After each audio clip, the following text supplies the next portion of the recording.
What's up, everybody? Welcome to the No Scrubs Allowed podcast. I thought we were going to get to have a week off from football, talk about everything else because we've been talking about football for so long. But of course, football never stops. Seal, how are you doing?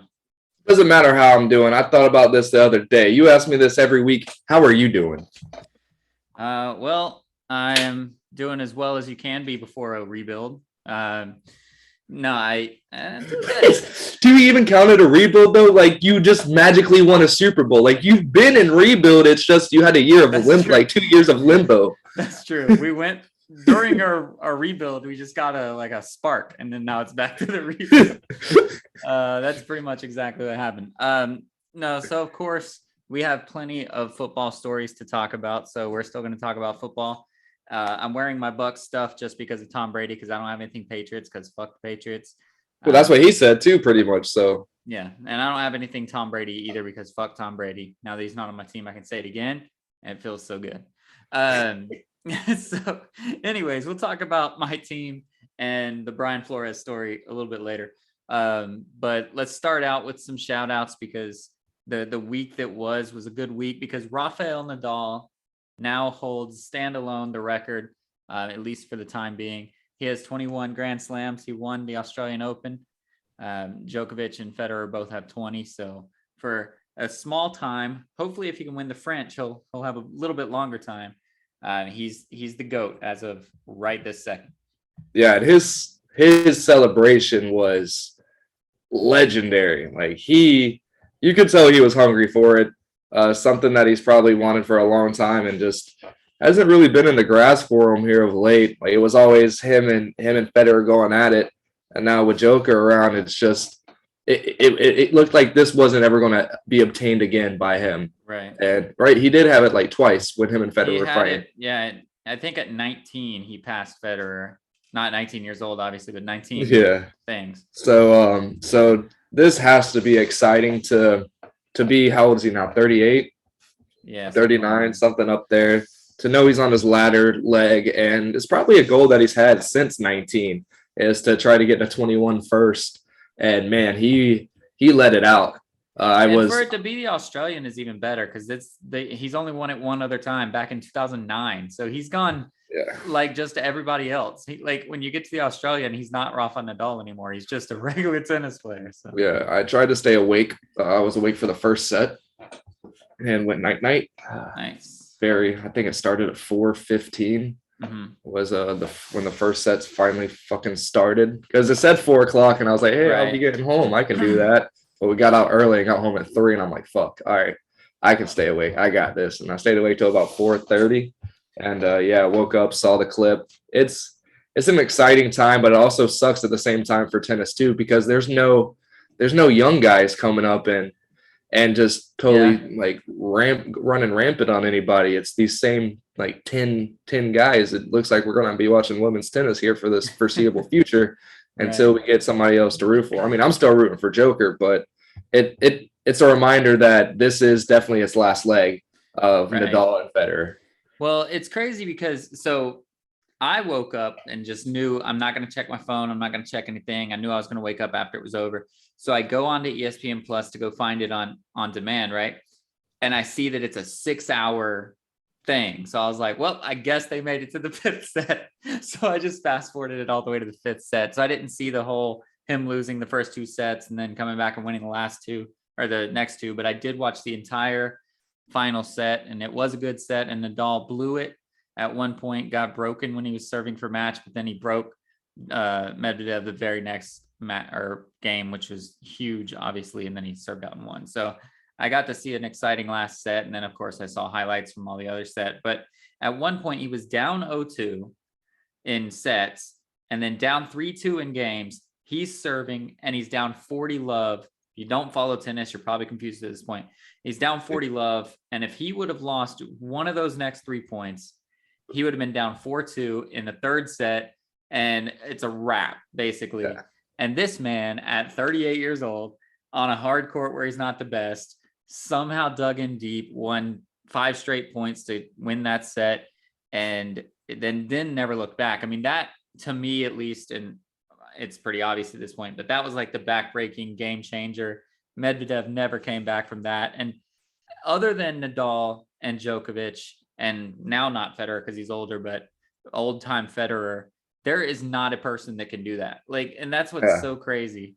It's consistently too. They just do stuff like that. They find that next gear that they have, and it's amazing. Yeah, and it's crazy. At his age, you can see the other dude, Medvedev, or however the hell you said his name. Like, he's putting everything into those first two sets, like everything into it. And you can see on the other side, Nadal is at the same, like, probably a little bit less effort into it, but he's straining as well. Right. And for him still to go on, and because I saw the first set, that's all I saw. Right. And so for him to be able to go on and throw in an extra gear is absolutely fucking amazing.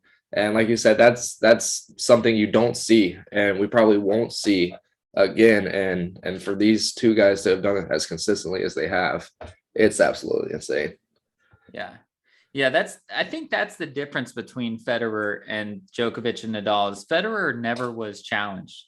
Like when he was behind, he wouldn't come back. He'd just lose. But he was just very rarely behind because he was just so much better than everybody else. Yeah. Whereas Nadal has to be scrappy. Djokovic always has some meltdown with the referee and then has to come back from it and like bounce back. So like Nadal and Djokovic get to bounce back while Federer just kind of cruises. So, but Federer's done. He's done at 20. I don't think he's going to win another slam. I agree. If he even plays another slam, who knows? So I would think Nadal's going to end up hopefully around like 23 or 24, but I agree with you, what you said a few podcasts ago, like Djokovic is going to end 27, 28, maybe 30, like, and he'll be easily the best. If he gets to 30, it's a wrap. There's no discussion. There's no but nothing. 3-0. That's unfathomable. And it's very much obtainable for him to do in the next couple of years. And he has a whole decade to do it. Right. It's insane. Yeah. He could still win all four right now. And like you with Nadal, you have a lock on one with hopefully a second one. Whereas like Djokovic isn't at that stage of his career yet. If he wins four more for the next, or not four, but he wins 3 out of the 4 for the next 4 years, he's at 30 and he's 32 and he's like rocking out. So it's definitely possible. Even when he tapers to where he's only winning 2 a year, or maybe 1 a year, he'll still have like 4 or 5 years at that level and it'll be around. So. If he only did 1 a year right now by 2030, when he's 36, what is he, 28 right now, 28, 29? He's still a young buck.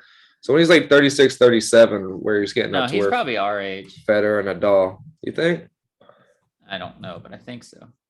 But if he just won 1 a year for the next 10 years, he's 34, there. So he's really? Yeah. I did not know that. I thought he was young and still. Well, that takes away everything I've been thinking for the last couple of years. Just compared to the other two guys. Damn. But yeah, so if he only does one for the next 10 years, which he can very much do, he's going to get to 30. But he's definitely. I thought he was a lot younger than Nadal too, but I guess he's only a couple years younger than Nadal, which is great. Yeah, I thought he was a lot younger. That's good for me because hopefully Nadal. And that's crazy too for how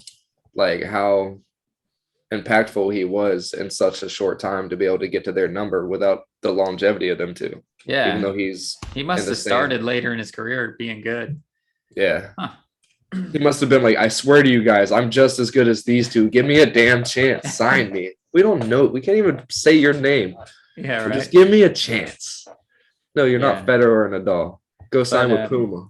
So that was huge. Congrats to Rafa. And of course, congrats to Ashley Barty. I gave you congratulations last podcast, even though you hadn't done it yet. Now you've officially done it. She won on her home court. It was a little tougher than it was supposed to be. The American almost pulled it off, but it's just so crazy how the women, all the Americans are good. Like Sloane Stephens gets knocked out. Naomi Osaka gets knocked out. Like all these people that you recognize get knocked out. And then whatever her name is, Collins or whatever, makes it to the finals. And you're like, oh, there's another American there ready to go. So it's kind of fun.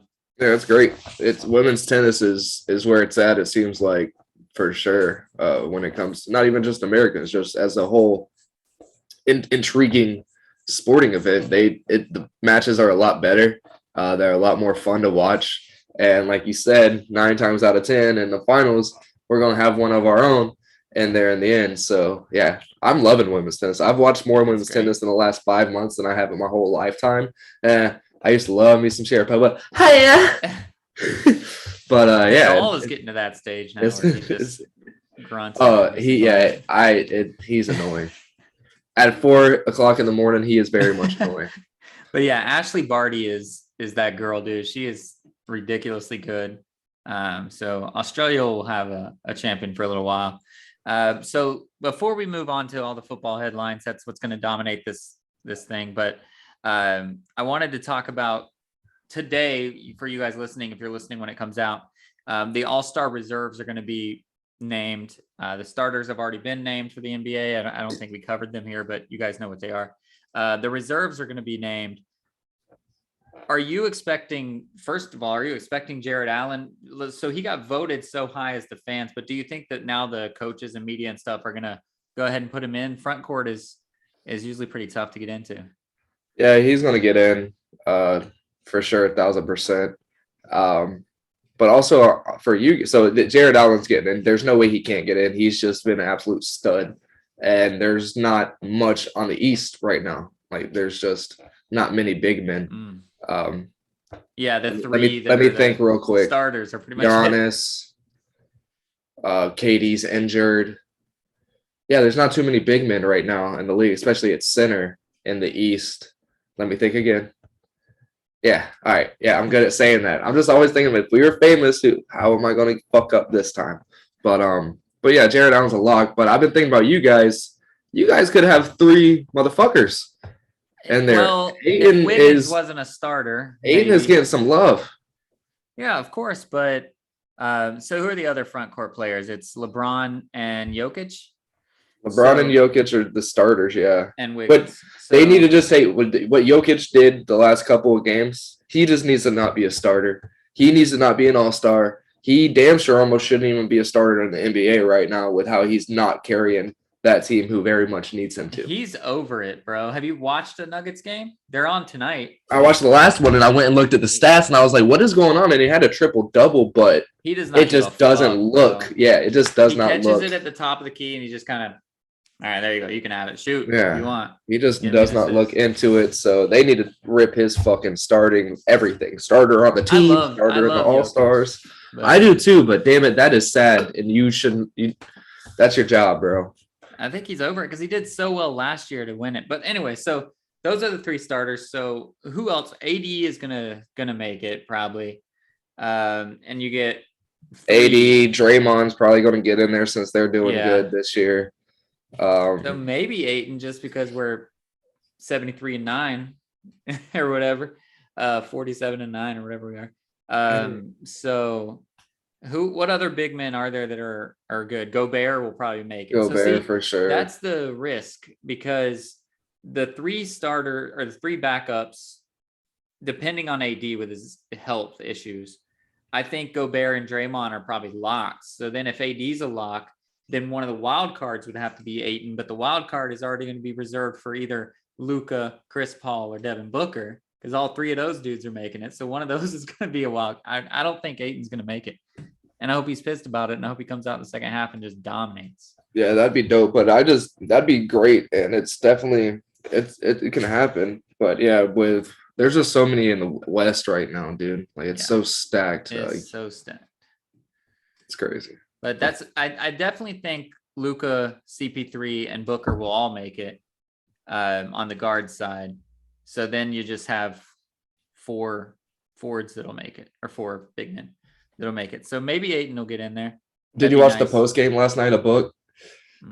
The post game. I was in bed before. I was lucky or happy that we won. I went to bed. We were up like 5 with 9 minutes left. It was a tight game. That run at the end really was good for you guys and good to see. And it was crazy. The Nets put in their they laid it with like 2 minutes left in the game. You guys kept your starters in until the last like minute of the game. But yeah, so after the game, they asked him if he had obviously was pissed off about the starting snub. He was like, yeah, and also a little birdie told me one of you guys didn't think I was going to get over 30 tonight. And D Wade apparently in the pregame said that he wouldn't get over 30 in their parlay thing that they were doing. And so he found his way to book before the game, and he's hungry, dude. He's hungry, and he's been balling out these past like few weeks. Yeah, and to start this whole run, he came out and said, I'm not trying to be like Kobe. And that kind of made me be like, well, that sucks for you. It was given, it was not earned, obviously. It was given to you. You better carry it. You fucking better. But I kind of pissed me off a little bit. But he still came out there and said, it's not what I ever wanted, but I guess it's what I'm called to do. And has been on that Mamba mentality shit the last couple of weeks. And they are on a run 11 in a row, I believe. Yep. So our second 10-game streak of the year. We're going to break the streak record as we go to be 73-9. That'll be 48 straight wins. So that'll be pretty fun. Now, we won't go 48 straight wins, but that would be pretty nuts. We should try for the streak record, because it's 33. So we still got a long way to go. But we get to rest right now and come out firing in the second. I don't know, like, honestly, in a one game with no adjustments, because that's how the Bucks beat us last year. In one game, I think we're the best team on the court every single night that we go out there.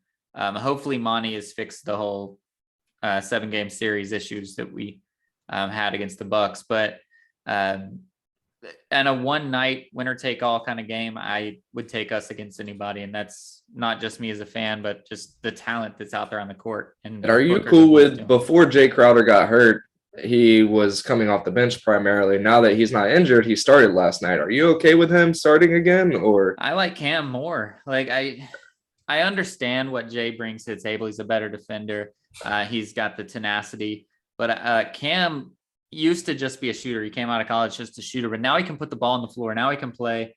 And I like that, but we have Crowder in there for defense, because we put Bridges and Crowder on an island, and we let Ayton just float around the middle, and it's really good for our defense. So I think that's the whole reason, because if Cam's doing that, then Ayton has to stay engaged, and we know that he's not signed because he doesn't like to get engaged. So that's that. But that's why Crowder's in there. But Cam still I think he gets more minutes than Crowder does still. That's been great. That's why he's not married, because he doesn't like to get engaged.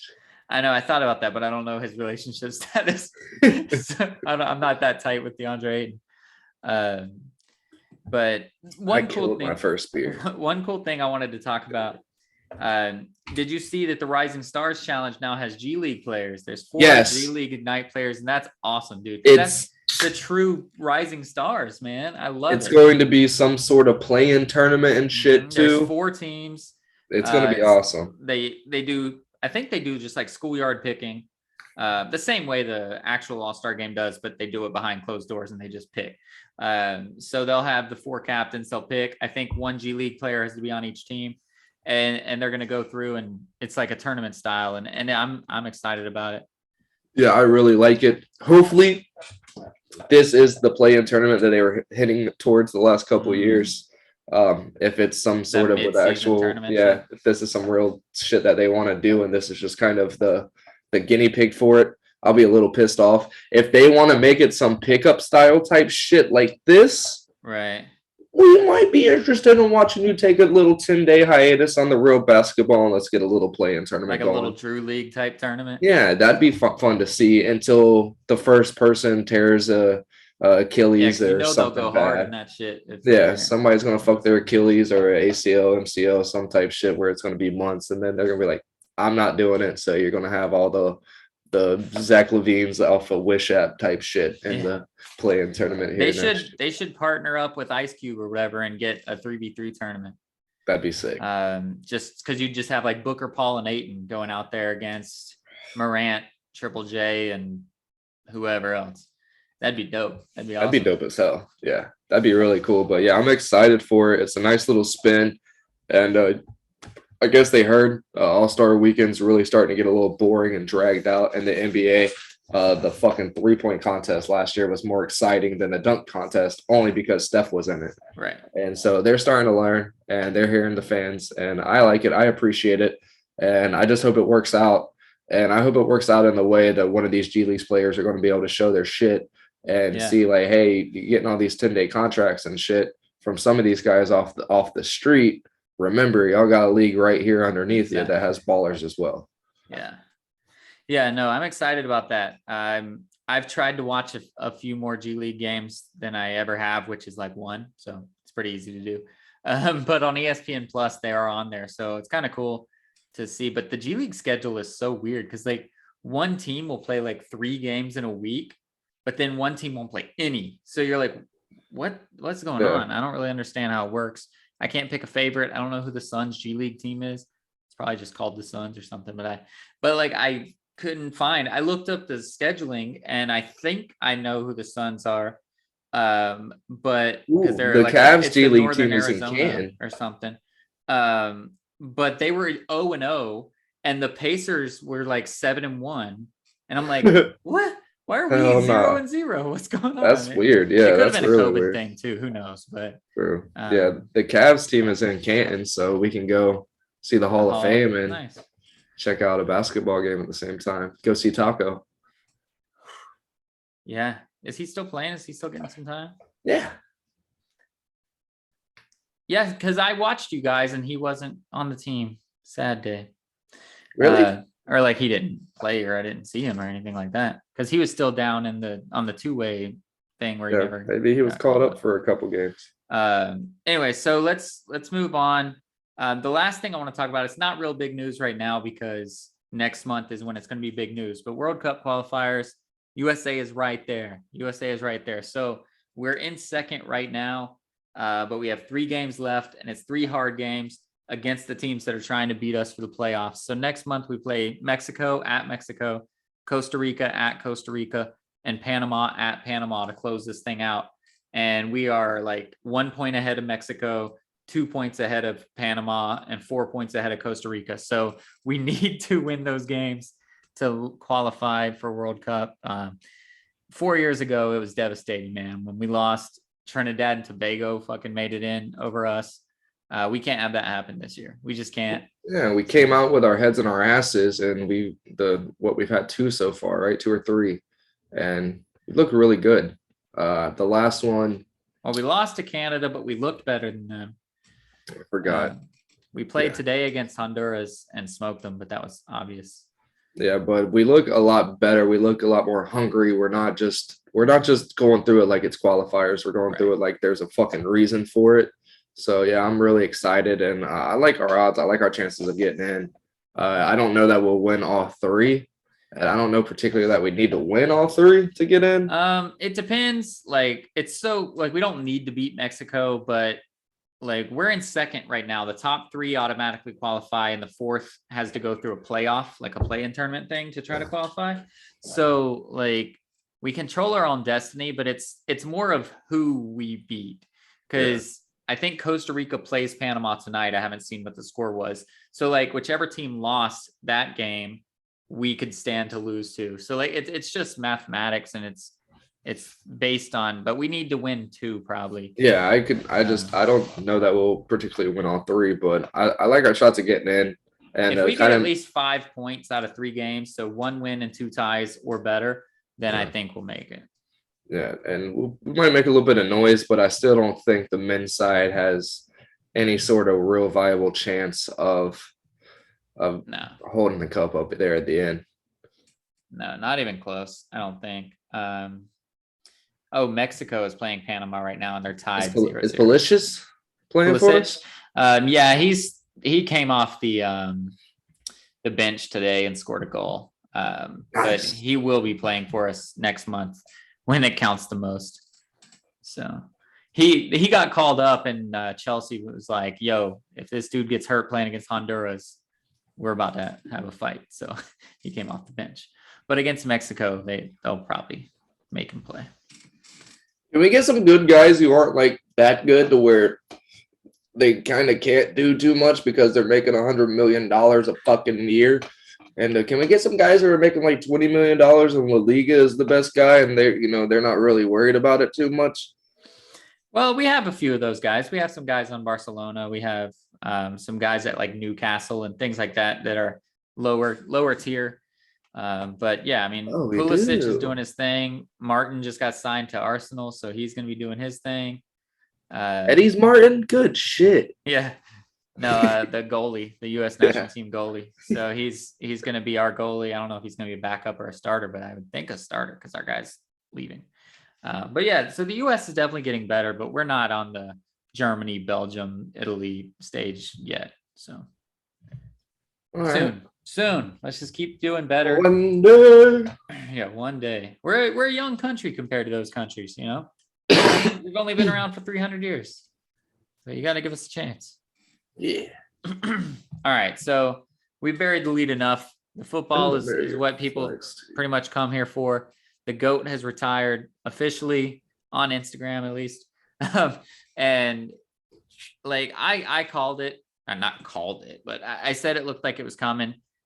He sees the Tampa Bay Buccaneers going back into rebuild mode because I thought we were going to lose both of our coordinators. It doesn't look that way at this point. It looks like we might keep both of them. So fucking stupid. Hey, you guys get to keep your GM. How excited are you? Yeah. So apparently, real quick, excuse me, Shad Khan asked a coach in front of Balky if he would be willing to work with him, and dude straight up said no in front of him. So that lets you know, if you're a man of business, like you come into the restaurant world, you have nothing to do with the restaurant world. Like Shad Khan has nothing to do with the fucking football world. But if a man who owns what's something that's Outback, somebody owns Outback, right? And they come into Applebee's and they're like, we want nothing to do with Applebee's. That guy in Applebee's is shit. We want nothing to do with him. You're going to be like, well, this guy's really fucked up somehow. I need to get rid of him, right? Even though you know nothing about it, the guy who knows all about it, all these people are saying, fuck this guy. He'd probably do something about it. Not Shad Khan. He's still going on the coaching carousel, trying to find people. We were thinking that with the whole Rooney rule and everything, since our new GM and our new head coach were both African-American, that we were going to have to do more African-American interviews because the Rooney rule is fucking just, I like what it's trying to do. Yeah, but it's fucking just asinine. And, but that obviously is not the case. They're just trying to find somebody to work with this piece of shit. And yeah, it's whew, don't get me fired up about it. It sucks. It's annoying as fuck. But at least you guys don't have to worry about that. Even if Byron Leftwich for some fucking miracle reason does end up in Jacksonville, you have Bruce Arians who's pretty solidified and calls the plays for the most part anyways. Right. So getting an offensive defensive coordinator for you guys isn't going to be hard. It's just more of the player side.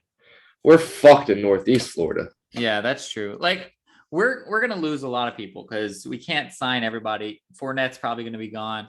Godwin, he was injured, so maybe he'll take another franchise tag, but he's not gonna like it. And the franchise tag goes up every year, so we're not gonna want to keep tagging him anyway. Yeah. But our defense is who we need to sign. We need to just keep getting these guys. We were injured this year and it looked kind of bad, but we know what this defense can do. We've seen them do it. You pretty much have Devin White. We need to keep Levante David. We need to keep. You pretty much have the defensive line and Levante or Shaq Barrett signed up, right? Or is it Shaq or Levante that's signed? Shaq is the one that's not signed, I think. The Levante. So you have the D line and Levante signed up. Every other motherfucker. JPP is going to be gone.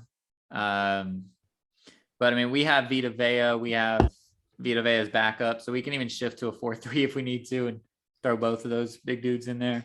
Roshan, whatever his name is, Cross Hamilton or something. I don't know, but he's the shit. Beautiful hair as well.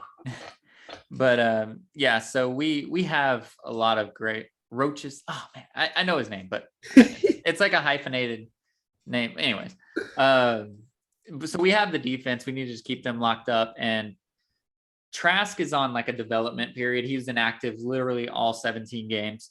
They're really just trying to develop him. But if we don't sign like a Russell Wilson or an Aaron Rodgers or whatever, I don't want to go into the season with just Blaine Gabbert and Ryan, whatever his name is, Ryan Griffin or whoever our other guy is.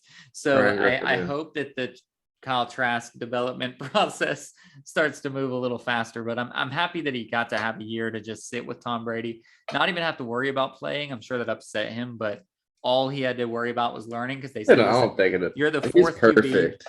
You're the fourth QB, so you don't even have to dress. You're inactive. We don't care. Just learn. So I think that's the perfect scenario.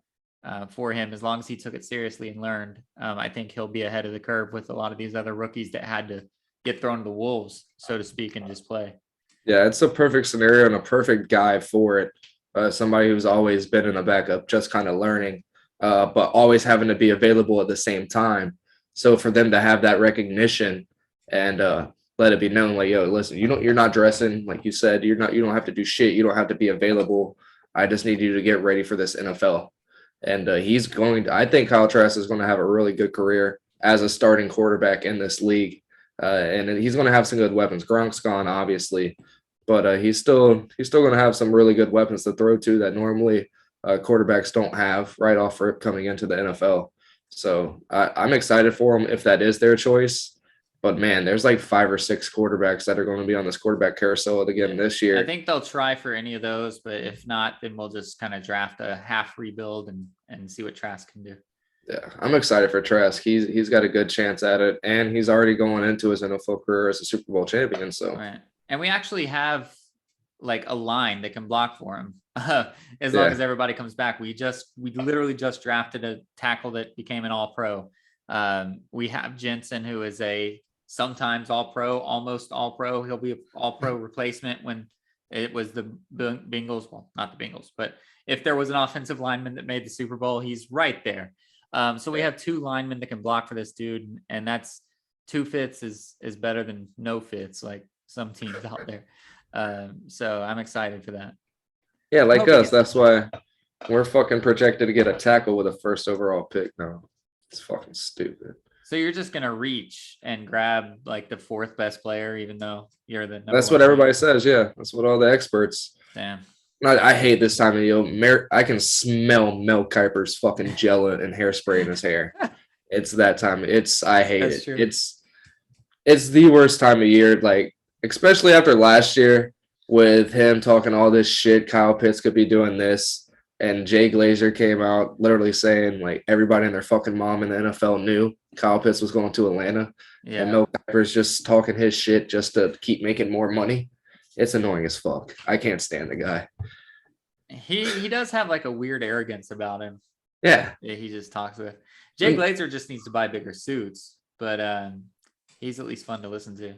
Yeah, he's hilarious. I love him. He's the best.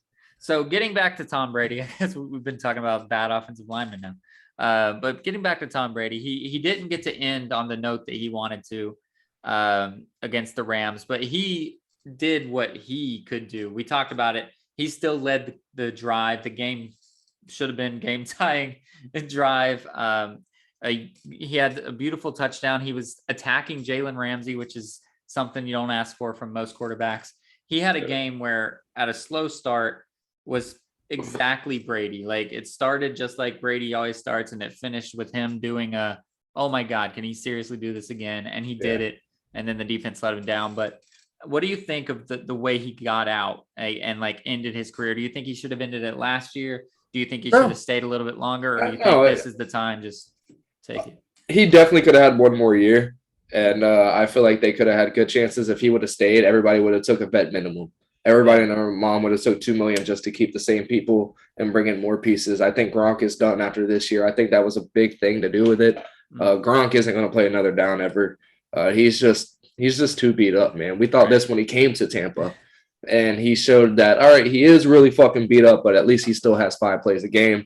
And we could see it in the playoffs. He's hurting to get those 5 plays a games now. And I think that had a big thing to do with it.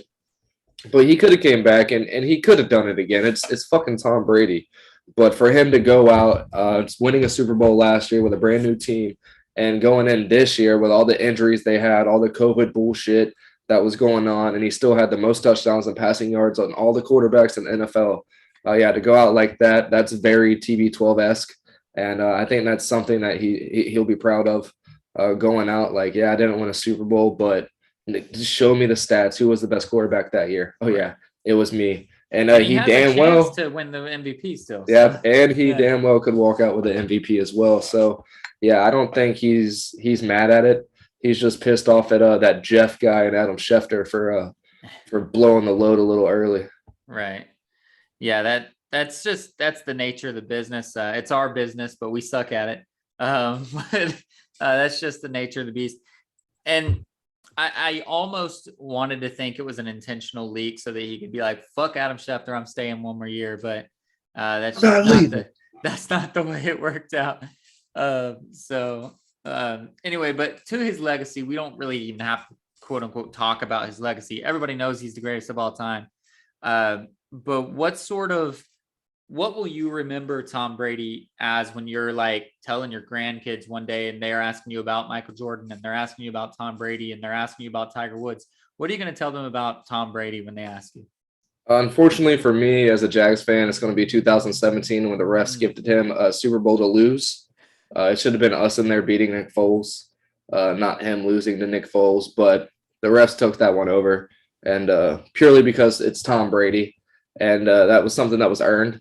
And the writing was on the wall when we went in there. If we have it close, the refs are going to give it to Tom 10 out of 10 times. And that's exactly where it was. And that's exactly what happened. It was close, and they gave it to Tom. Miles Jack was not down. But also the sole quarterback that had 31 teams hate him. That never happens. The Seahawks fans probably admire Ben and are saluting the hell out of him and don't understand all the hate for the guy amongst like 5 or 6 teams. Every fucking team hates this man in one way or another. Every fan has hate towards him in one way or another. Every fan of teams has hate towards him. Even every single fan of teams that the 2 teams he's been on has hate for him in one way or another. So, and that's purely because of his greatness, his competitive drive that's unmatched. And don't think we'll ever be matched again at the quarterback position. And yeah, the greatest of all time to do it. And somebody I got to watch his whole entire career and actually remember it because I was 10 and now I'm 31 almost. Yeah, I remember his first Super Bowl, his second year. And just like, and then I can remember, I don't remember that one vividly. I remember it happening, but I can remember the Tuck Rule game, like picture perfect. I can remember Deflategate, that whole thing. I can remember 17-0 or 19-0 or whatever the hell they were trying to go to. I can remember all that stuff. And that's something that even with Jordan, I can remember the end of Jordan's career, but I can't remember everything. I can remember Wizards Jordan. Oh, well, sure. I remember glimpses in my head of like 98 Jordan.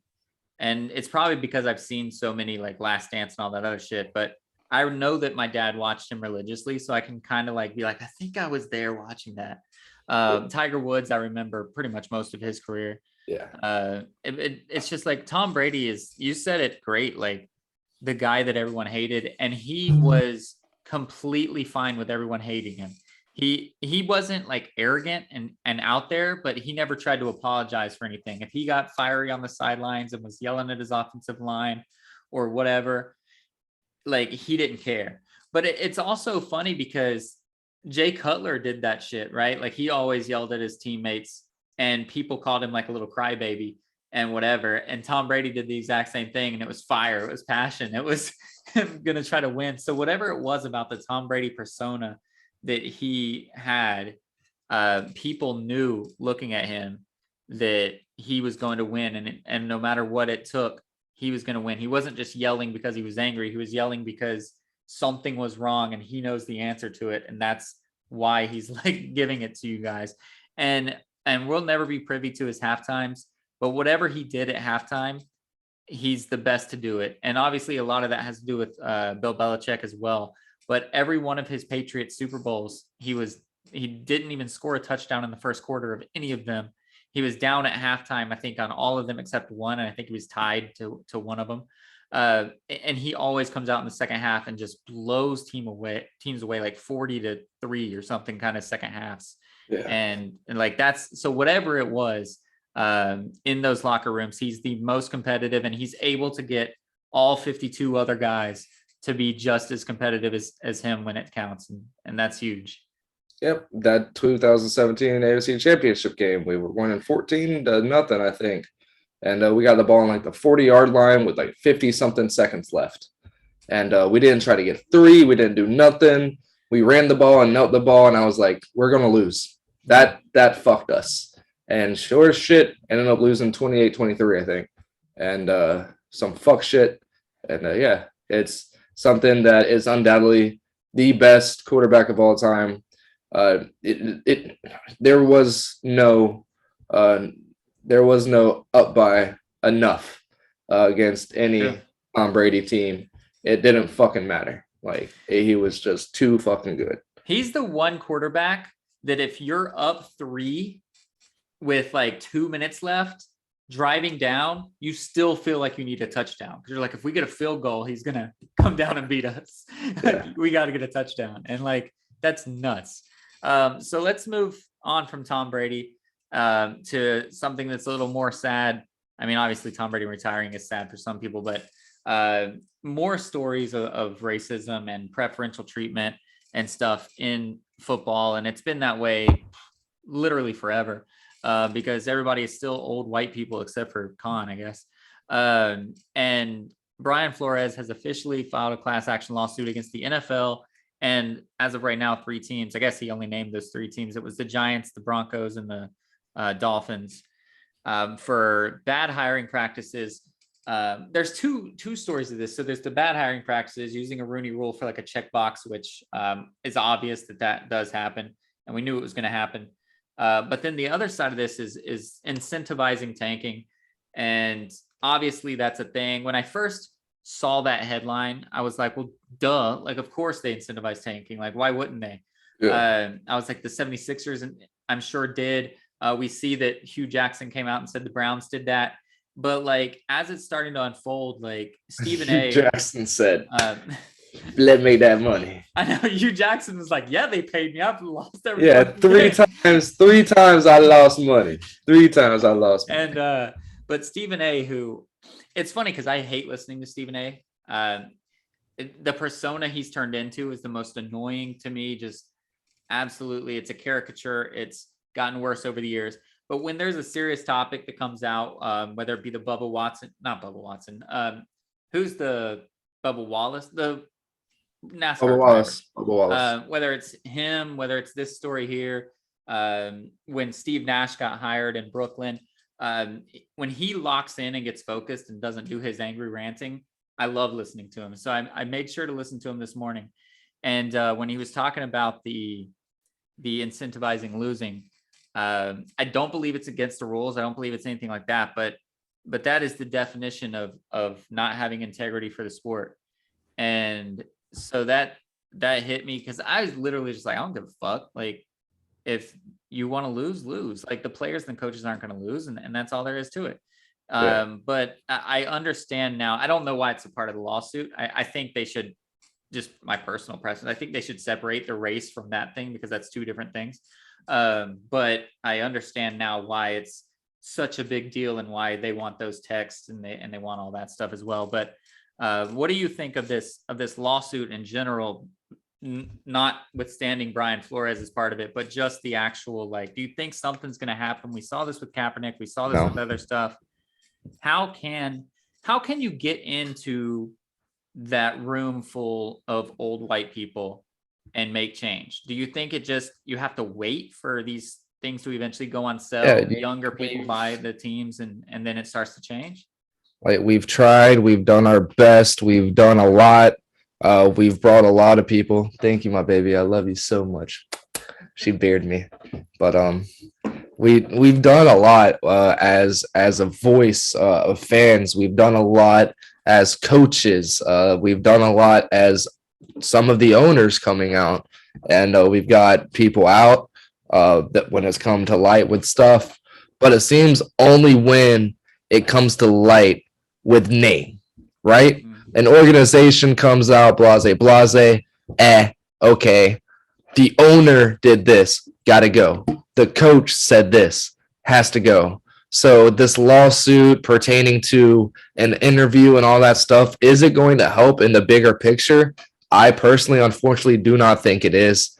It's something that we know as fans happens as far as the racially just totally dissing interview, because you know that you're not going to hire the guy. You just have to do it because he's black. It's just what it is.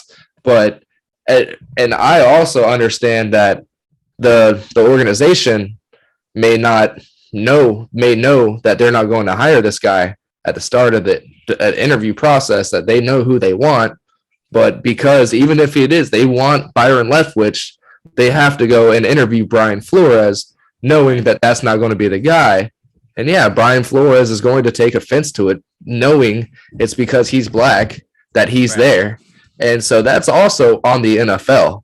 And for them to come out saying that they are going to defend against these allegations, and that is total bullshit, because your rule is the reason for all of this, even though the idea of it is fine and dandy and fucking full of fairies and ponies at the end of the day. It doesn't help in the real world of what's going on. And it's on the NFL, it's on the owners, it's on the people who run the NFL, it's on the people who run these teams, which is the owners and Roger Goodell. And I don't think it's going to change. It's going to take a full-fledged like lockout of all these players, coaches, personnel, because like Pat McAfee said, when he was playing, he's the minority. And it's totally night and day on the other side, and they're treated completely different than the players are. And it's not what needs to be happening. It's 2022, and I personally feel like it's going to take a lot of new money in the NFL. And there's 5 or 6 people who could pretty damn well buy the whole fucking NFL if they wanted to, and divvy it to people who will really run it the right way and get shit done. And we'll have these Eric Bohemies and Brian Flores is just flourishing in the NFL. But no, until that time comes, long answer that I always give, shortened. No, it's not going to change. This lawsuit isn't really going to do anything except bring it back to the public eye that the NFL is tainted. Until these names are pointed at people and highlighted in the media and come to the forefront, no, nothing's going to happen. And even if and when these individuals are found and plucked out, it's still like, okay, well, they're taken care of and let's proceed as before. Yeah. Well, it's hard because I'm not trying to defend Goodell or the NFL, but it doesn't matter what rules you put in place. You can't force the owner of something to hire something else, right? So like, I don't care how much I hate like whatever, but I can't go into a company that I don't own and tell the owner what he needs to do with his company. And that's how the NFL teams work. Like Goodell can set all these rules, but at the end of the day, Jerry Jones is going to hire whoever the coach of the Cowboys is. Like it has nothing to do with Roger Goodell. So it's a really nuanced thing because you have all these individual companies that work for a greater company. And so like it's confusing in that sense, but ultimately, I think just like you said, and like I started with the question is you just have to almost wait these dudes out unless you can get like a Donald Sterling, that was his name, right? Type situation where you can call out a man by name, put the example on paper and force him to sell the team. Cause that's really all you can do. What happened with the Redskins, the Commanders like 4 years ago, right? Yeah. So like 2 years after the Donald Sterling thing, they had to their owner had to sell it, and then we came out with the fucking emails that were going to the fucking owner from John Gruden. So, but and even in that instance, they weren't part of it. It's the Broncos, it's the Dolphins, and the Giants, and Bill Belichick sending wrong messages to the wrong fucking people. So Bill Belichick sends out the congratulations to Brian Flores when it was actually Brian, whatever the hell his name is, that got hired by the Giants. Do you think so? Obviously, Bill Belichick had like inside information. He knew who they were going to hire before they were going to hire it. Do you see anything bad with what Bill Belichick did? Like he obviously just texted the wrong guy and knew information, which is fine. But that's how the NFL works. They know who they want, unless you're the fucking Jacksonville Jaguars. Is that inherently a problem that they know who they want? So like if the Minnesota Vikings want to hire Jim Harbaugh, he interviewed with them today. If they want to hire Jim Harbaugh is credentialed. He's a great coach, but he's a white guy, right? So they have to go interview these two people. What would you propose happens? Because I, at least myself, and you with the way you said no, I don't have a problem with the Minnesota Vikings going into the search knowing they want Jim Harbaugh. Yeah. That's not a problem. But how do you approach this to where you give everyone a fair chance and try to do what you can? Because just interviewing Jim Harbaugh and hiring him with interviewing nobody else, that's wrong. But interviewing Black people just because of the Rooney Rule and not giving them the time of the day basically at the interview is also wrong. So you're genuinely wasting people's time. Right, but the NFL needs to come together and be honest with itself and stop pussyfooting around the subject and creating all these distractions to where they can go to the public eye and say, but we tried to do this, but we implemented this and we did this. They just need to realize that they're fucked up in the head and it needs to be fixed. But like you're saying, at the end of the day, how do we do that? Right. It's hard. Eric Bieniemy, a great offensive coordinator, has been in the AFC Championship 4 times, almost went to the Super Bowl 4 straight times. Right. It's absolutely insane. He's not getting interviews. People aren't coming out saying it's because he wants to stay in KC. They're saying it's because he's Black. Brian Flores is coming out saying because he didn't tank is part of the reason why he got fired, I think is why that's in the suit. But they don't come out and state how Urban Meyer's fired halfway through the year. It doesn't matter because he's a piece of shit. First year, what's his name? Pazzoni, whatever. Yeah, whatever. The Raiders coach did a great job, got that team to the playoffs where they damn near almost made a run. He got fired for no fucking reason. Fired, but he just didn't really get. And he got gone. Josh Daniels, who has proven that he's a shitty head coach, is in, and nobody's talking about that because he's white. Right. And that in and of itself is a little fucked up at the end of the day. So it's all pretty fucked up, man. And there's no real answer to it. It's just we got to keep working hard and keep the voice loud until change does happen. Because Brian Flores has shown he's a hell of a fucking coach. And he's also shown in the last 2 days he's a hell of a fucking man at the same time and is willing to risk what he loves to figure out something what's right.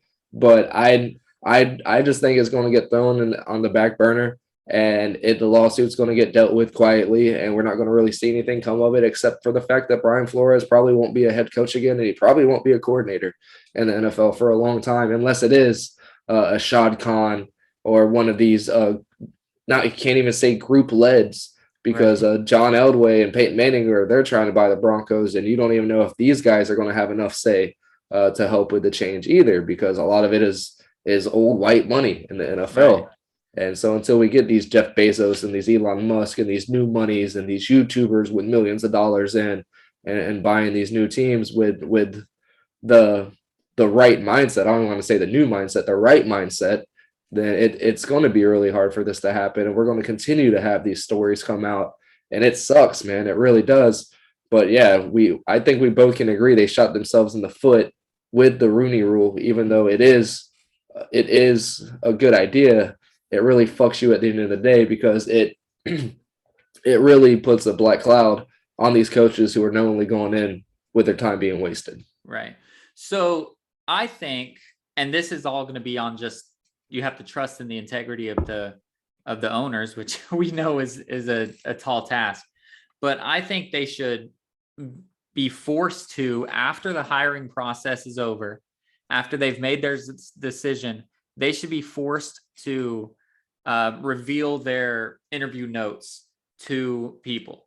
So like not us, but like there should be a committee within the NFL. It's like a interview review board or something. And you have to take meticulous notes of the pros and the cons that you got from these interviews, what their answers were, why you either liked or disliked the answer, so that we can see whenever you hire Brian, whoever, who I'm sure is a great coach. I don't know anything about the man. Clearly, I don't even know his last name. But Brian X for the Giants, as opposed to Brian Flores, so we can see, or at least have some sort of insight to why that person was hired. Because I don't care if you're white, black, brown, Indian, Russian. Well, Russians are white, but any of that shit. I don't care if I'm interviewing you. The best person's going to get the job. Now, the problem with that lies in what if the white person is the best person, which is what I was saying with Jim Harbaugh. Like if you have to release your interviews, not to the public, but if you have to release your interviews to this committee, they could just look through it, review it, and then make a statement saying like, this was above board. We agree with this hiring. boom. Or they can come out and say, there was something a little fishy. We need to investigate this. Boom. Yeah. And I think that's a good start that could happen. Yeah, I like that. But of course, people could just lie in the interview.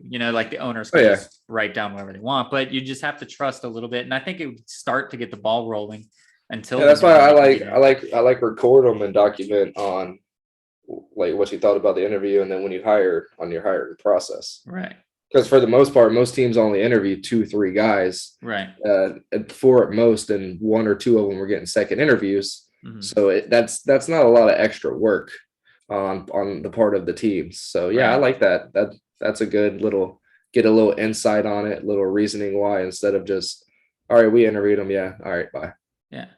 Like if you could literally just say like, this man believes that they should run a nickel defense, whereas this man wanted a 3-4, and we think our scheme is geared towards the nickel. That's why we like, I don't care if it's a stupid reason, but if you have a reason, all right, cool, let's do it. Like, just so that it shows you actually did a little bit of work instead of just like bringing them in for no reason.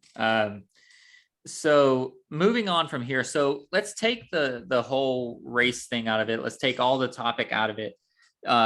Brian Flores is still a finalist in Houston as of this recording, and has a chance. I think he got second interview at the Saints, but they haven't announced finalist yet. Just regardless of the topic, how hard would it be to hire this man on to be a coach when you know he has a lawsuit out against the organization he would be working for? So his lawsuit is against the NFL. He's trying to be a head coach in the NFL. So just that alone, do you think that without the topic is too hard to hire this man? Or do you think he'd be able to do everything? I'm not sure how that would work. Because I feel like in everyday life, if we're suing our employer, they're not going to let us work for them, right? I wouldn't think so. Yeah. Yeah, I couldn't see that. So I don't understand how that would work. And the NFL hasn't came out and let it be known that until the lawsuit is handled, Brian Flores will not be able to obtain a head coaching job. Yeah. So I keep saying obtain a lot today. But yeah, so I don't know how that would work. And I mean, I'm sure that's going to not help his cases in Houston and in New Orleans. But yeah, that'll be interesting to see here in the upcoming days on what's going to happen. But yeah, he was on Get Up this morning. Yeah, and I watched that whole interview. Very passionate about his stance and is very willing to sit out and not coach in the NFL for the rest of his life, as long as that means change. So I'm supportive as fuck for Brian Flores, and I hope the best. And I really hope he is still able to coach at the same time of this lawsuit going on. That'd be badass. I love Brian Flores. We both talked about it, but the day he got fired, we were like, that's a stupid firing for one thing. And for another thing, we thought he was going to be the first coach off the board whenever they started doing the coaching stuff again. We were like Dan Quinn, maybe, and then Brian Flores is next. And to see that it's drawn out like this, like that makes me believe him, just for the sheer fact that 1, I know how good of a coach he is. 2, I know how good of a man he is. And 3, I've seen his interviews. I've seen the way he conducts himself on the field and press conferences and everything. And I just believe him, like just as a general rule, like he seems like an integrous person. So like, I hope that people are listening to him and listening to things. I'm not trying to say that I don't believe the Broncos who have denied it and whatever, but I'm just saying I believe Brian Flores because I've seen him and I've seen what he does. And I saw that even if they were trying to tank, he didn't tank. He won like the last 3 games of the season that year and screwed up their draft stock. And so that excites me because I've always thought that tanking was just a thing. As I said earlier, I just thought that the organization tried to set them up for failure, but I always thought the coaches and the players played to win, and the organization had to just try to set it up in such a way that it wasn't possible. But to know it's incentivized, that's kind of annoying because you don't want anyone trying to fix games, and tanking is a form of fixing games. So that's why it doesn't need to be in the sport, but inherently it's going to be. If you reward the worst team, then there's going to be incentive to lose. Like literally the NFL is incentivizing tanking. maybe they're not giving out $1,000 per loss, but they're giving out the best player. 100,000 per loss. Yeah, whatever. But like they're giving out the best player. So there is an incentive to tank regardless, just built into the system. Yeah, absolutely. And that part will never change. The draft will never change. They feel like it's right. And it really does help a lot of teams. And it keeps, well, aside from the Patriots, it keeps everything up in the air. What's the word? I can't remember the word, but it makes it where there can be a new champion every year, or at least every few years. Yeah, really cool. I enjoy it. I like it. Yeah, and I mean, from top to bottom, it seems like the bottom 15 usually works out 2-3 years into their careers more so than the top 15 do in the first round. So, or I should say 16 to keep it equal. But yeah, it's always that, like Lamar Jackson picked 31, 32, picked 28, 30, picked 28, Taven Bryan, Jacksonville Jaguars. Like it doesn't matter what it is. You can always Tom Brady, hit. Literally 199 6th round or whatever. Yeah. So it doesn't matter. So that's not too much. It's kind of like a fake incentive. The NFL makes you think that you're getting a lot of just a little. What am I looking for? What do they give all these kids nowadays? Hope? Participation trophies. Oh, yeah. Like you did good. Here's Trevor Lawrence. You still suck. That's whack. Or for the Lions, hey, here's the top 5 pick every fucking year in the last 30 years. You still suck. So yeah, I mean, it doesn't really fucking matter at the end of the day with that. So I could see how players are pissed off that this man's making an extra $1.6 million. Like if what's crazy. Hugh Jackson was getting $100,000 per loss and he lost 15 games a year for 3 years, that man made an extra $4.5 million. And that's why these players to walk off into the sunset. Why these players got fucked. Yeah. Every new quarterback every 2 weeks, injuries, fucking. Could you imagine what was his name? Joe Thomas, what he had to be thinking? Like, I ended my career with that fuck. Yeah, right. Yeah. Yeah, I don't like the incentive thing, and it sucks because John Ross has a lot. That's his name, right? John Ross. Whatever. The Dolphins owner. Stephen Ross, Stephen Ross, I think. Yeah.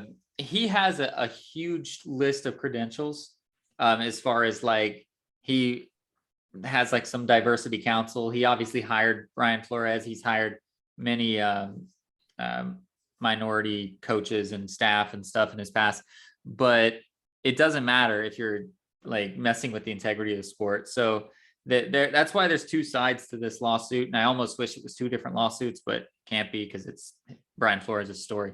But it's going to be interesting to see what happens. But I think Ross, if that turns out to be true, Ross will be gone immediately. He'll be forced to sell because that's, like I said, potentially fixing games.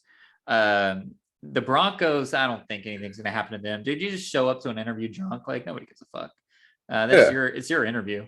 So nothing's going to happen to them. Maybe they'll pay a fine or something. But they're trying to sell the team anyway, so who cares? And then the Giants, I don't even know if anybody realizes that Giants are still a football team. So. I don't think the Broncos and Giants really have anything to be worried about. Like, they did what they had to do because of the NFL's rules. Yeah. They followed the rules. They did what they were supposed to do. Yeah. And I wouldn't mind if it would be cool if they reached out to Brian Flores and let him know like where they stand and what happened. Because I would highly doubt that these guys who get interviews receive an email on why they weren't hired, right? Type shits. So yeah, I wouldn't mind if they reached out to him and let him know, like, hey, listen, like this was our guy at the start. Like, you're a really awesome dude. We wanted to consider you. We wanted to bring you in, but you would have had to do and say the fucking most amazing things to get us off of our already made up minds. And when you heard Flores in the Get Up interview this morning, he didn't care that the other guy got hired. That did not bother him. Yeah. It's the like way that they go about just checking a box and wasting everybody's time.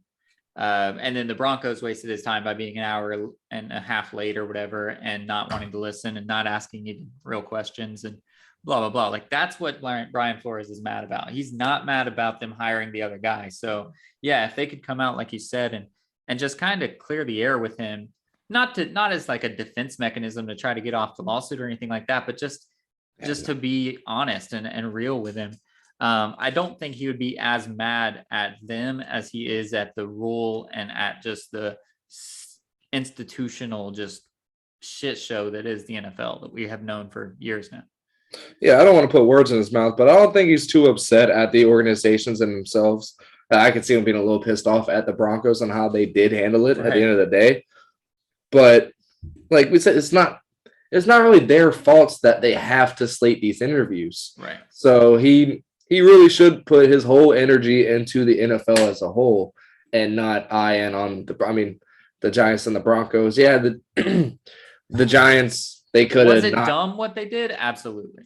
Yeah. Like, was it? And the Giants letting everybody know, because I feel like that is the big picture, the big thing about the Belichick text is that everybody knew, and Brian Flores still thought he had a shot.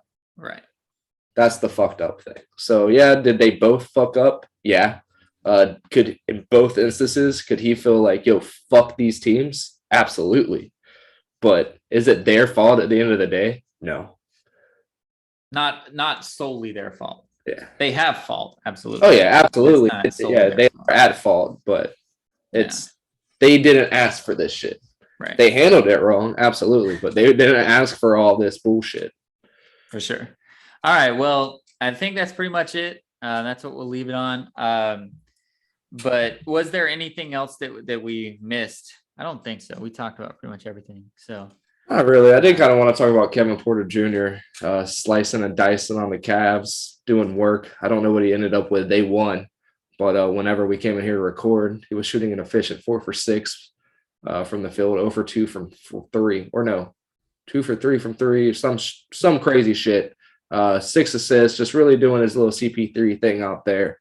And you could tell that he wanted to show the Cavs that they fucked up. No Darius Garland tonight, obviously no Colin Sexton. So we could definitely use KPJ right now.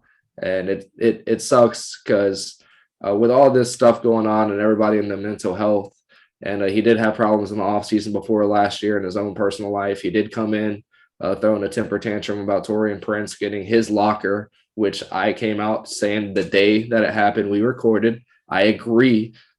Maybe not start throwing shit at your GM, but I agree. Get pissed off, bro. You fucking earned it. And this guy just came in and he's taking, fuck that.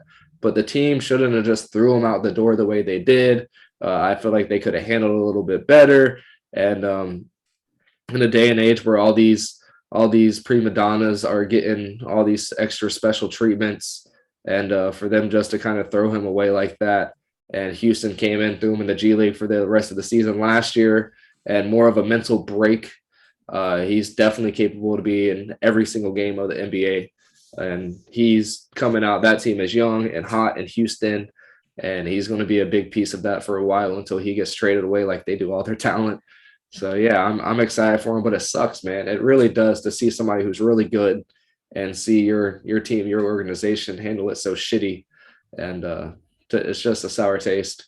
But I'll always love the guy. I got this jersey literally the first game into me seeing him play.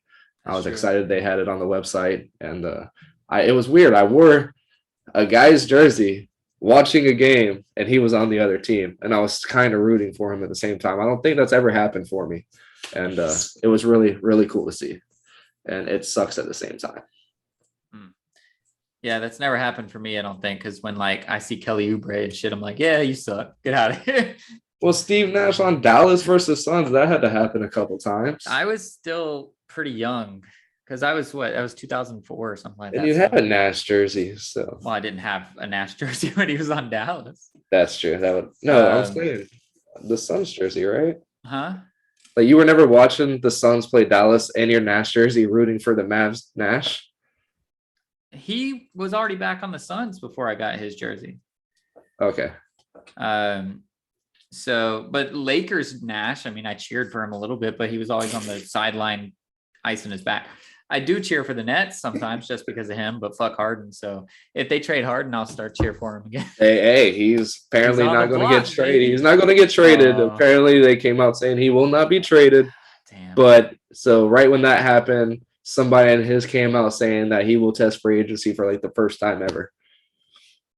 Harden's the worst, dude. He's just always getting traded, signing contracts with new teams, getting traded. Bad teammate, dude. He's shit. All Bro, right, anyways. Speaking of the Nets real quick, do you ever see Amari Stoudemire? Because he's one of their player development coaches. Yeah. Do you ever see him on the sidelines? Yeah. He looks like he does a lot of this stuff. He is fucking just dead asleep, dude. He's like, it's so funny because they showed him when we faced them the other day, because obviously Nash and him were sons greats. So they show Amari Stoudemire and he's just like on the bench and like zoom in on the tear under his eye. Like, it was so weird. They zoomed all the way in, and I'm like, yo, back it up a little bit. Like, what the heck? And then he was just sitting there. I guess they didn't want to show the dumb face. So he just looks so stoned. Well, like, I don't, no offense to him, but he's not the guy I would hire as a player development coach. That was not his thing when he was a player. That brings me to my next thing. Do they get tested for marijuana, these little assistant coaches and shit? Nobody gets tested for marijuana anymore, remember? I feel like they can. Oh. Like, it's not a general thing. Like, it's not one of those. But, yeah, they can still, like, yo, you were high during, like, J.R. Smith. But it's legal in Phoenix, so if he was high in Phoenix, if it would have came out, like, J.R. Smith apparently was high in every single game he played. Yeah. Did you see that J.R. Smith said that no, you don't. He commented on the tanking thing? He did? Yeah. On somebody's Instagram, it said that there was incentives to lose to do the tanking. He commented and he said, sounds like my last year in Cleveland. So I don't know what he meant by that, but we might be jumping sports with this story. I just think Swish is a little bit out there. And well, I think he was one of the leftovers from when LeBron left. So when they were trying to get Kyrie, probably, right? No, we had Kyrie already. You already had Kyrie. So yeah, Kyrie went to Boston. Kyrie had already went to Boston when LeBron was still there, because we had George fucking Hill. Well, JR bounced around, didn't he? And then he came back. No, we got him the trade around after you. Yeah, we got him from the trade with New York for him and Shump. He was literally, we were getting a Mon Shumpert and J.R. Smith. Like, that's literally what the deal was. They were just giving away J.R. Smith. So for him to come out talking shit, he can go suck one. I love JR. That was my dog. I love J.R. Smith. Have you watched him golf yet? Hell yes. I have seen his highlights, and he is not bad, bro. No, and he's not. Bro, he's swagged out on the course. I don't know why he always picks the dark colors. I don't understand it. He likes the maroon a lot, but yeah, I fuck with JR heavy. That's my guy, and definitely one of my favorite Cavs moments was him fucking dribbling out the fucking free throw that was missed. We had no shot at all in that fucking finals, but we did have a chance to take game one. Yeah, and I was pissed off at first, but every time I think about it, this smile right here comes hilarious. Up. It's amazing, dude, and it's just and the LeBron. Yeah, it's absolutely amazing. I love J.R. Smith. He's great. But yeah, I mean, it in the NBA, it's kind of hard. Like, what do you want to do? Like, let's win 20 games this year, because you don't need to win. You don't need at least too many games. The Cavs have came out and shown, like, you can lose a shit ton of games and you'll get the number one pick 2 years in a row, but after that, you're fucked. Like, I think the year he's talking about, we ended up with the 5th pick. And who did we get? Shit, I don't even remember. No, because it could have been Andrew Wiggins here. Because that was the year we got the number one pick and traded for Kevin Love. Right, that's what I'm saying. But that was not his last year. He wasn't even in Cleveland yet. That was 2014, 2015. I always thought he was on your early championship year. We had early 2006 when we went to the championships? Yeah, like 2007? No. Oh, okay. No, that was fucking Eric Snow, Booby Gibson. Booby is probably who I'm thinking of. Booby Gibson. Who was the other shooter? Because he's a short 3-point shooter guy. There was something Walker, I want to say. Z was on that bitch. Anderson Varejao. Fucking Wally Zerbiak. Boy, we had that squad in 2007. Got swept by the fucking Spurs. Yeah, a lot of teams got. Hey, that was a hell of the run in the East, though. That was one of probably my favorite favorite playoff runs was 2007 because we were grinding, bro. Those wins, taking out the Celtics, the new and improved Celtics that went on in 2008, 9, and 10, 11 to fight around with the Lakers again. Yeah, we fucked them and train wrecked them. You guys upset the Magic that were supposed to be good. Yeah. Or supposed to be the team. Dwight Howard's Magic. That was a fun run. That was probably one of my favorite playoff runs because it was just a lot of work and a lot of LeBron James. The LeBron James that makes me smile. I'll be having one of my favorite playoff runs here in a couple months when we go for 16-0. I gotta get us some Valley jerseys before this starts. Yeah, I do. I need to get one anyway. I might get one because I have the orange, and we don't really even wear orange anymore. And I like those Valley jerseys with the pixelated mountains. Yeah, they're really cool. Baby girl got me some Kyrie's that might work with them. I have my finals hat from last year, so I could put a fit together, and it just looks like it would be so fucking cool in real life. Well, we're gonna get out of here. I'm gonna circle it back around and just shout out Tom one more time because he's not gonna get a lot of love on this podcast anymore once he's retired, unless he does something really funny in his retirement. But if you have a chance to hire an assassin, I've said it many. Yeah, what? How do you feel about him not shouting out the Patriots? I don't give a fuck.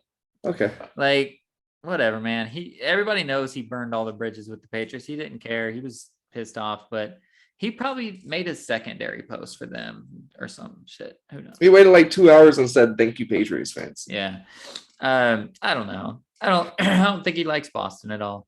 Like the city, I don't think he likes the city. I don't think he likes the people. I don't think he's made for Boston. Bro, he used to hide Uggs around Boston for people to find. He loves Boston. Whatever, man. You don't remember that shit? Oh, you hate Tom Brady. I don't like Tom Brady, but I didn't follow any of his. Shout my guy out. But what I'm saying is I'm shouting out the Tampa Bay Buccaneers because if you have a chance to hire an assassin, unless you're Joe Dirt, what's the guy's name? Tiger King. Don't do it if you're Tiger King. But, Joe Exotic. If you have a chance to hire a 1 year, we saw it with the Raptors doing it with Kawhi. They won the championship. We saw it now with Tampa Bay doing it with Brady. We won the championship. Shout out to these teams that do it. They make the move that they know they have to make. And what? Raising the roof? Oh, you're just shouting out? You're just having a good time?